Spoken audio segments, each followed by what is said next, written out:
Cease fire की घोषणा हो जाती है। पाकिस्तान सीज फायर को नाजुक समय में, इस संवेदनशील समय में 2010 में जो हम लोग को मैंडेट मिला एनडीए को 206 था, वो हम लोग इस बार उस रिकॉर्ड को भी तोड़ दें और 225 सीट प्लस लेकर आए। विपक्ष को भी हम लोग उसी बैकफुट पे ला देना चाहते हैं कि सीट को उनको ढूंढना पड़ जाए कि कहां हम फाइट कर रहे हैं। बिहार में जातीय जनगणना करा दी और 2 अक्टूबर 2023 को उसके आंकड़े भी प्रस्तुत कर दिए गए। अब जितेंद्र जी ये बता दीजिए कि बिहार को 2 वर्षों में क्या फायदा, जिससे समाज का प्रतिबिंबन हो रहा है, किसकी कितनी संख्या है, उन पे निर्णय निश्चित तौर पे माननीय सीएम साहब के लेवल पे होगा या निशान जी स्वयं उसका व्यक्तिगत निर्णय लेंगे। आज से 20 साल पहले बिहारी होना शर्म की बात थी। 25 से 30 नीतीश 225 नारे के साथ जदयू ने बिहार विधानसभा चुनाव का आगाज कर दिया है। आप सच टॉक्स को देख रहे हैं। मेरा नाम अनूप नारायण सिंह है और आज हमारे साथ कई अहम विषयों पर बातचीत करने के लिए जदयू के प्रदेश प्रवक्ता डॉक्टर जितेंद्र पटेल जी हैं। सबसे पहले स्वागत। सच टॉक के सभी दर्शकों का मैं स्वागत करता हूं, वंदन करता हूं, अभिनंदन करता हूं। चलिए सवाल की शुरुआत करते हैं। 2025 से 30 नीतीश 225, थोड़ा इसको विस्तार से समझा। देखिए, हम लोग का टारगेट है कि 2010 में जो हम लोग को मैंडेट मिला एनडीए को 206 था, वो हम लोग इस बार उस रिकॉर्ड को भी तोड़ दें और 225 सीट प्लस लेकर आएँ। जैसे एक प्रचार है, दाग ढूंढते रह जाओगे, विपक्ष को भी हम लोग उसी बैकफुट पे ला देना चाहते हैं कि सीट को उनको ढूंढना पड़ जाए कि कहाँ हम फाइट कर रहे हैं।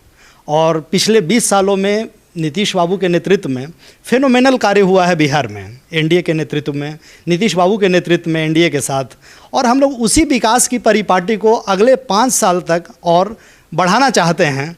और विकास का जो ग्रोथ रेट अभी प्राप्त हुआ है पिछले 20 सालों में विकास को, उसका मोमेंटम जारी रहे, उसका एक्सेलरेशन जारी रहे, इसके लिए फिर से 5 साल के लिए हम लोग जनता के बीच में जा रहे हैं और जनता से मैंडेट मांग रहे हैं कि फिर से हम लोग को मैसिव मैंडेट मिले, ताकि विकास की रफ्तार को हम लोग और तेज़ी से उसकी गाथा को लिख सकें। अभी पिछले 2 बजट को आपने देखा होगा, केंद्र सरकार का जो 2 बजट है उसमें बहुत ज़्यादा बजटीय प्रावधानों के साथ उसके अतिरिक्त भी धनराशि दी गई है।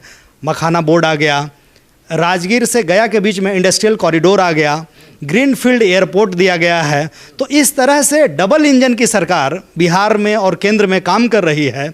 और केंद्र में आदरणीय प्रधानमंत्री जी के नेतृत्व में, राज्य में माननीय सीएम साहब के नेतृत्व में हम लोग बहुत बेहतर काम कर रहे हैं और जनता हमारे काम को अप्रिशिएट कर रही है। हर मोर्चे पे अविश्वसनीय, अतुलनीय कार्य, अद्वितीय कार्य हुआ है।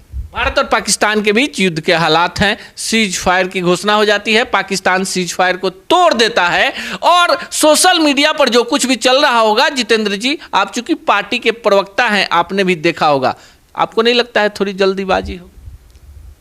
देखिए, जो नीति बनाते हैं, चाहे केंद्र में बैठे लोग हों या बिहार में बैठे हमारे हुक्मरान हों, वे हमसे ज़्यादा जानते हैं, ऐसा मेरा व्यक्तिगत विश्वास है। नीति बनाते समय या कोई महत्वपूर्ण सामरिक निर्णय लेते समय कई सारे सिचुएशंस को देखना पड़ता है। आप 3 कदम आगे बढ़ के अगर 2 कदम पीछे भी हटते हैं तो फिर भी आपको 1 कदम की बढ़त होती है। तो स्टूडियो में बैठ के विश्लेषण करना बहुत आसान काम है। हम लोग क्रिकेट देखते हैं, सचिन तेंदुलकर जब बैटिंग करते थे, आज विराट कोहली, रोहित शर्मा, वैभव सूर्यवंशी बैटिंग करते हैं, तो हमको लगता है, हम लोग सलाह देते हैं उसको हुक नहीं करना चाहिए था, पुल शॉट मारना चाहिए था, यॉर्कर को इस तरह से खेलना चाहिए था। हम लोग बुमराह को भी सजेशन देने लगते हैं जो यॉर्कर किंग है। तो स्टूडियो में बैठ के विश्लेषण करना बहुत आसान काम है। सामरिक मुद्दों पे बहुत ही संवेदनशीलता के साथ हमारी केंद्र सरकार काम कर रही है और बहुत बेहतर काम कर रही है उस मोर्चे पे। तो हम लोग को इस नाजुक समय में, इस संवेदनशील समय में केंद्र सरकार और राज्य सरकार के साथ खड़े होना चाहिए। हमारी राज्य भी नेपाल के साथ बॉर्डर शेयर करती है, राइट में चिकन नेक के साथ बॉर्डर शेयर करती है। तो बहुत बिहार का भी स्ट्रेटजिक लोकेशन बहुत संवेदनशील है, ठीक है। और नेपाल के माध्यम से इंसर्जेंसी, इन्फिल्ट्रेशन आदि होता है, फेक काउंटर नोट का, माओवाद का, आतंकवाद का। तो हम लोग को भी राज्य सरकार के साथ इस नाजुक सिचुएशन में खड़े होना चाहिए। और सर्वदलीय बैठक हुई है, सबने एकता प्रदर्शित किया है। निश्चित तौर पे एक जिम्मेदार नागरिक होने के नाते हमारा भी कर्तव्य बनता है कि जो केंद्र सरकार ने निर्णय लिया या आगे लेगी उसको हम सपोर्ट करें। निश्चित तौर पे सत्ता में बैठे हुए लोग जो ब्यूरोक्रेट हैं, जो हुक्मरान हैं, वो हमसे आपसे ज़्यादा पढ़े लिखे हैं और उस विषय के विशेषज्ञ हैं। आपके नेता ने बिहार में जातीय जनगणना करा दी और 2 अक्टूबर 2023 को उसके आंकड़े भी प्रस्तुत कर दिए गए। अब जितेंद्र जी ये बता दीजिए कि बिहार को 2 वर्षों में क्या फायदा? बिहार पूरे देश में पहला राज्य है जिसने जातीय जनगणना कहना ठीक नहीं होगा, जनगणना करने का अधिकार केंद्र को है, जातीय सर्वे कराया, जातीय सर्वेक्षण करा दिया और उसके रिपोर्ट को पब्लिश करा दिया। और सरकार की जो विभिन्न योजनाएं उसके बाद बन रही है उसमें संख्या की, जिसकी जितनी संख्या भारी उसकी उतनी हिस्सेदारी। राम मनोहर लोहिया जी ने कहा था, जो हमारी पार्टी के आइडियल हैं, संसो पाने बांधी गांठ, पिछड़ा पावे 100 में 60। हमारे माननीय नेताजी राम मनोहर लोहिया, जयप्रकाश नारायण, कर्पूरी ठाकुर, अंबेडकर और गांधी जी के मूल्यों को आगे बढ़ाने का और उस पर उनके पदचिन्हों पर चलने का प्रयास किया है। माननीय हमारे मुख्यमंत्री जी ने जातीय सर्वेक्षण करा दिया, सर्वेक्षण की रिपोर्ट पब्लिश करा दी और बिहार में आरक्षण के दायरे को 50% से बढ़ाकर 65% या यूँ कहें 75%, अगर EWS के मामले को जोड़ेंगे तो 75% हो जाएगा। फिलहाल वो मामला सब जुडिस है, लेकिन बिहार सरकार के लेवल पे जो पॉलिसी मेकिंग है, एक हम लोग को जातीय सर्वेक्षण करना एक आईना है जिससे समाज का प्रतिबिंबन हो रहा है किसकी कितनी संख्या है। यह 100 साल पहले लगभग 1931 में हुआ। चलिए, तो इसी पर हम सवाल भी पूछ लेते हैं कि राजा का बेटा राजा नहीं बनेगा, पर आरजेडी सुप्रीमो लालू प्रसाद यादव के पुत्र तेजस्वी यादव बिहार के सीएम के प्रत्याशी होंगे। रामविलास पासवान जी के पुत्र चिराग पासवान जी बिहार के विकास पुरुष होंगे, या जीतन राम मांझी जी के पुत्र होंगे, तो फिर क्या नीतीश कुमार जी के भी पुत्र होंगे क्या? देखिए, इस मुद्दे को सुपरफिशियली देखना बहुत सही नहीं होगा। सचिन तेंदुलकर का बेटा भी क्रिकेट में आया, अर्जुन तेंदुलकर, गावस्कर के भी बेटा क्रिकेट में आया, रोहन गावस्कर, और अमिताभ बच्चन का भी बेटा फिल्म में आया, अभिषेक बच्चन। लेकिन वे तीनों को अपेक्षित सफलता नहीं मिल पाई। आप जानते हैं इस विषय को। राजनीति में आना किसी राजनेता के बेटे का महज संजोग हो सकता है, पहली बात।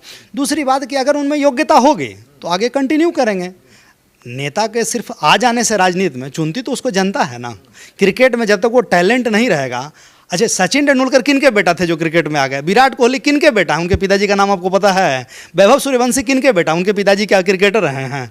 तो जो फर्स्ट जनरेशन लीडरशिप आया अपने आप में बहुत वो टैलेंटेड है।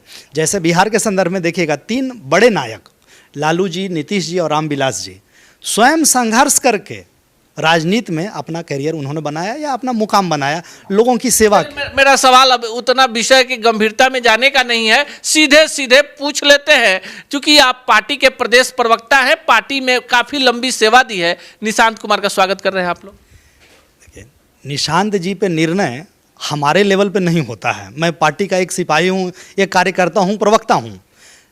जब उन पे निर्णय निश्चित तौर पे माननीय सीएम साहब के लेवल पे होगा या निशांत जी स्वयं उसका व्यक्तिगत निर्णय लेंगे। उन पे बात करने के लिए, उनके विषय में कुछ बोलने के लिए मैं, आपको लगता है कि निशांत जी को राजनीति में आना चाहिए, इधर सक्रिय कुछ ज्यादा? देखिए, प्रवक्ता के तौर पे तो नहीं, लेकिन अगर व्यक्तिगत तौर पे मेरी राय ली जाएगी, व्यक्तिगत तौर पे मेरी जो कैपेसिटी है उसमें मैं तो बिल्कुल चाहूँगा कि उनको राजनीति में आना चाहिए। जिनके पिताजी 20 साल से बिहार के सीएम हों और जिनके पिताजी 50 साल से भी अधिक समय से सक्रिय राजनीति में हों, लेकिन आज तक आपको कोई एक उदाहरण नहीं मिलेगा जहां पे निशांत जी के द्वारा सत्ता का दुरुपयोग किया गया हो। वही दूसरे तरफ देख लीजिए, नेता प्रतिपक्ष को और उनके परिवार को देख लीजिए। दुरुपयोग के 1 नहीं 2 दर्जन उदाहरण मैं अभी के अभी माइक पे आपको गिना सकता हूँ। ठीक है, तेज प्रताप तेजू भैया का उदाहरण तो भाई पूरा बिहार जानता है, कोई बताने की जरूरत है? बताइए। देख लीजिए इनका, नेता प्रतिपक्ष जी का, केक काटते हैं हेलीकॉप्टर में और मछली खाते हैं हेलीकॉप्टर में, और जब कोई महत्वपूर्ण विषय रहता है तो घूमने कहीं और निकल पड़ते हैं। ठीक है, तो राजनीति में आना या ना आना किसी का भी व्यक्तिगत निर्णय हो सकता है। राजनीति में आकर टिकेंगे कि नहीं टिकेंगे ये उनके व्यक्तित्व और उनके कृतित्व पर डिपेंड करता है। निशांत जी संत प्रवृत्ति के व्यक्ति हैं, राजनीति के ताने बाने को समझते हैं। अगर उस तरह का व्यक्ति जिनकी सोच बहुत बैलेंस्ड हो और बिहार के डेवलपमेंटल सोच के प्रति उनकी जो निष्ठा है, जो गंभीरता है वैसा हो, तो ये मेरी व्यक्तिगत राय है कि आने से पार्टी का भी और बिहार का भी भला ही होगा। चलिए, अब आखिरी सवाल भी पूछ लेते हैं जो आपसे ही जुड़ा हुआ है। आप इतिहास के शिक्षक हैं, काफ़ी कुछ आप इतिहास के बारे में जानते हैं, तो बिहार के राजनीतिक इतिहास को भी अब पॉलिटिकली आप जानने लगे हैं। आपकी क्या मंशा है कि आपको पार्टी मौका देगी, तो इस बार आपकी तैयारी है? मैं एक कार्यकर्ता हूं और आगे भी कार्यकर्ता बने रहना चाहता हूं। बिहार की सेवा और जहां जिस मिट्टी से मैं आता हूं, मैं नालंदा से आता हूं, तो नालंदा वासियों की सेवा करना चाहता हूं। निश्चित तौर पे अगर मैं अपने जीवन में आगे बढ़ा तो मेरे अपने लोग जो नालंदा वासी हैं, मेरे घर परिवार के लोग, नालंदा की मिट्टी का बहुत बड़ा योगदान है और मुझे लगता है कि अब उसको लौटाने का समय आया है। मैं पटना कॉलेज में पढ़ा, पटना यूनिवर्सिटी में पढ़ा, उसके बाद आगे की पढ़ाई के लिए दिल्ली चला गया, दिल्ली विश्वविद्यालय में रहा, वहाँ भी 5 साल पढ़ाया हूँ। लेकिन यही लगता था कि भाई अपनी मिट्टी से लगाओ, बिहार से लगाओ, ठीक है। आज से 20 साल पहले बिहारी होना शर्म की बात थी।